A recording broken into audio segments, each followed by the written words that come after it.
என்னடா கர்ச்சீஃப் கட்டிட்டு நிக்கிறேன்னு பார்க்குறீங்களா?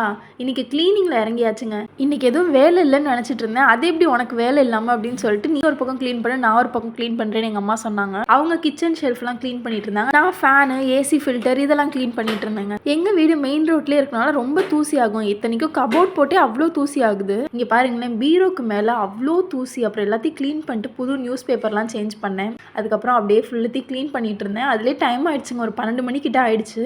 முன்னாடிலாம் கிளீன் பண்ணா சேர்ல தாங்க ஏறி கிளீன் பண்ணுவேன். அதை ஒரு ஆள் வேற பிடிச்சிக்கிட்டே நிற்கணும் பக்கத்துலேயே. பட் ஆனால் கிளீனிங் இப்போ ரொம்பவே எனக்கு ஈஸியாக்குனது இந்த ஏணி தாங்க.